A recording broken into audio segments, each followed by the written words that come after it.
everyone. I thought I'd share with you a little bit about some of the drones that we see commonly out there, what they're used for, and a little bit about their goods and bads. So we've got a range of different options here on the table. Now, with the exception of the big one at the back here, everything that you see is in what we call the sub 2 kilo range, which means that you don't need a license to fly these at this stage in Australia.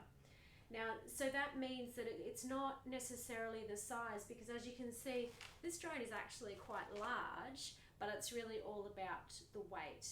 And this drone manages to get so large because it's made out of styrofoam, so it's incredibly lightweight as a fixed wing there. So most commonly what we see people flying are these rotary drones, so flying like a helicopter. They've got the propellers as opposed to the fixed wing. Now, the fixed wing is really good for long distance flight. It's really efficient, just like an aeroplane. But the challenge is it needs a large area to take off and land. These smaller drones are always really good for taking off and landing in small spaces, and they can also just hover. They don't need to be in continual motion. Now, even in the sub 2 kilo category, we do have quite a range of different options.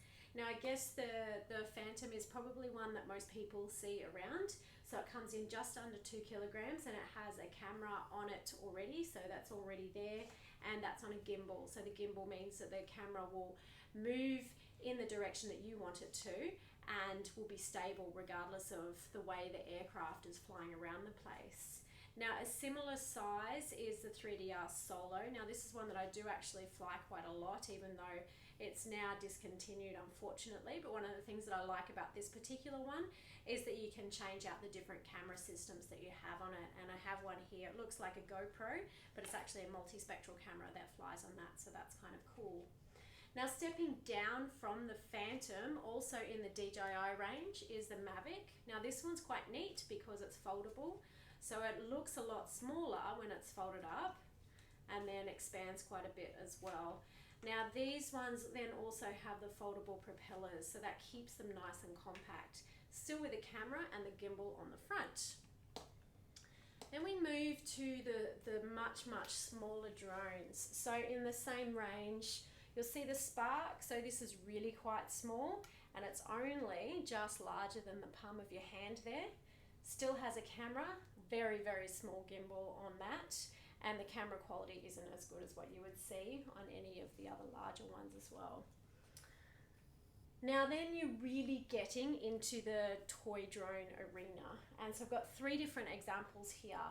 So we have the Parrot Mambo, the Rise Tello, and we've got Blade, which is like a tiny Whoop here.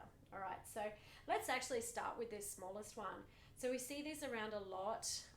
They're actually not as cheap as what you might think they would be for something this size, and they are incredibly difficult to fly. The difference between this one and either the Tello or the Mambo is that these 2 drones actually have sensors on them that help them stabilize in flight. And so that's not on these ones at all, but if you can fly these, then that makes you a really good pilot. So you actually can turn off the stabilizing sensors from the Tello and the Mambo if you choose, and you fly them without those, and it is a lot more challenging, but it really builds up your flight skills. The Tello and the Mambo, not a huge amount different between the 2, just different competing brands really. They've all got really small propellers, and the propellers can be removed if they're broken or chipped or anything like that at all. The Tello has a camera on the front, the Mambo has it underneath, but you can also get an attachment to pop that on the top as well. So basically every single drone here, with the exception of the little tiny Whoop, all of these ones have the ability to take photos, which is really important for the type of work that I do, which is mapping. Now, the one up the back there is a 5 kilogram drone. The reason it's so much larger is because it carries a considerably larger camera. I often put a digital SLR camera on that for really good aerial photos. It has much bigger propellers, so of course there's a much greater danger if something goes wrong there. So when we look at consequence of something going wrong, the bigger drones are always going to be much more of a challenge. Thanks very much for listening in. I hope to see you for our next microlearning episode.